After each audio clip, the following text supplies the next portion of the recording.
જીવનના હકારની કવિતા અમારા શુભેચ્છક શ્રી અંકિતભાઈ ત્રિવેદી દ્વારા પસંદ પામેલ કવિ શ્રી જયંતભાઈ પાઠકની રચનાની વાતો આજે આપણે કરશું। ઓમ નમઃ શિવાય। શ્રદ્ધાના પુસ્તકનું બુકમાર્ક જીવનના હકારની કવિતા।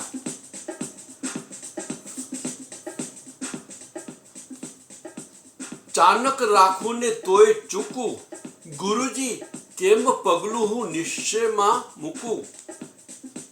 ચાખી ચાખીને મેં તો ભોજનિયા કીધા, ગળણે ગાળીને સાત પાણીના પીધા। દૂધનો દાઝેલ છાશ ફૂકું, દૂધનો દાઝેલ છાશ ફૂકું, ચાનક રાખું ને તોય ચૂકું।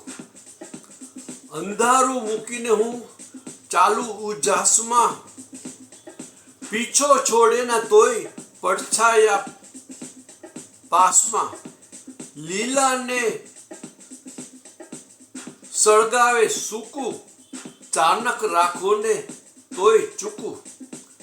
છોડું છેડો તોય એક દૂજો વીટાતો, આ પા ઉકેલું દોર એ પા ગૂંચાતો। પડ્યા લાંબા ને વેણ ટૂંકું, પડઘા લાંબા ને વેણ ટૂંકું, ચાનક રાખું ને તોય ચૂકું।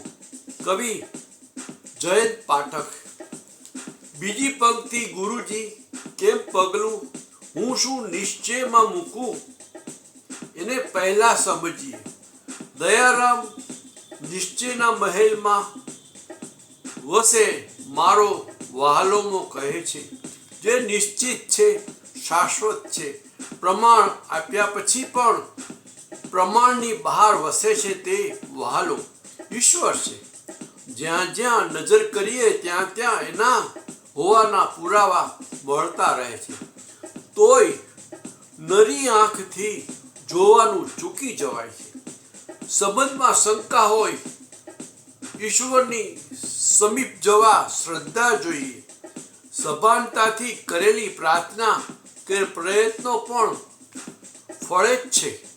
ઈશ્વરની અગોચર સૃષ્ટિમાં દરેકનું મહત્વ છે। નિર્જીવ અને સજીવ બંને એક સરખી રીતે જીવે છે। આપણે ધ્યાન રાખીએ જીવીએ તો પણ ચૂકી જવાય છે। ચાનક હોવા છતાં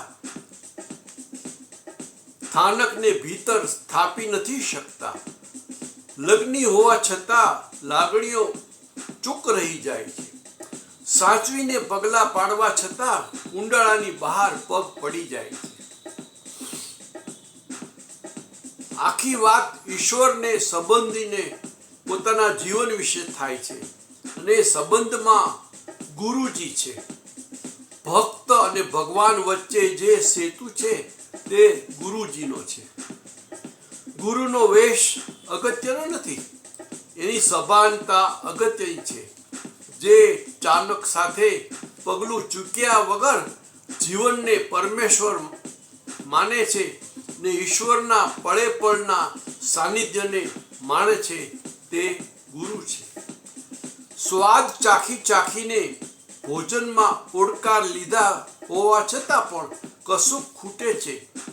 સાત ગરણે પાણી ગાળીને પીધા હોય છતાં પણ તરસ છીપાતી નથી। ધ્યાન રાખીને જીવવા છતાં જીવન બાજુ પર રહી જાય છે અને રૂટીન જીતી જાય છે। દૂધનો દાઝેલો છાશ ફૂકે એમ પૂરી તકેદારી સાથે ચૂક ન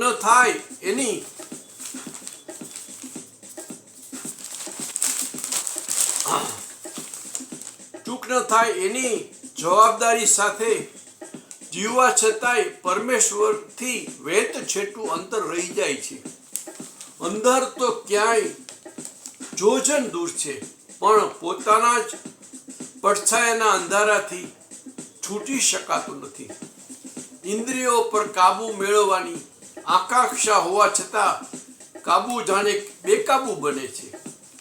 જાણવા છતાંય એની એ જ ભૂલોનું પરિવર્તન થાય છે।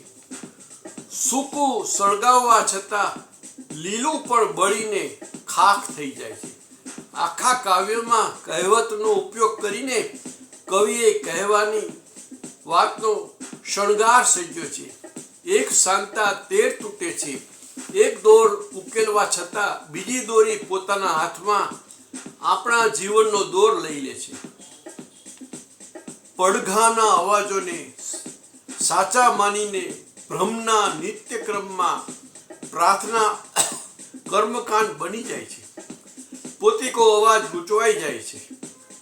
જયંત પાઠક ગુજરાતી કવિતાનો સશક્ત અવાજ છે. સમયના ઘરને કવિતામાં જામવા દીધા વગર ગુજરાતી સાહિત્યને એમણે સેવ્યું છે. આખી કવિતામાં સભાનતાની રજૂઆત છે, પણ એ સભાન ઘણી સહજતાથી લયમાં પરોવીને કહેવાય છે. જેમની આગળ ખુલવું જોઈએ એ ગુરુજી છે. ગુરુ આગળ ખુલીશું તો જીવન ખીલીને પ્રભુના આશીર્વાદની 12 માસની વર્ણન વસંત જેવું જ લાગવાનું છે. તો આ આપણા પ્રિય મિત્ર શ્રી અંકિતભાઈ ત્રિવેદીએ એમના જીવનના હકારની કવિતા લેખમાં રસરંગ કૃતિમાં આ રજૂઆત કરી છે. આ કાવ્ય આપણે પછી બીજા ઓલામાં રજૂ કરશું. ચાણક રાખવું ને તોય ચૂકવું. ઓમ નમઃ શિવાય. સબકા મંગલ હો, સબકો આનંદ.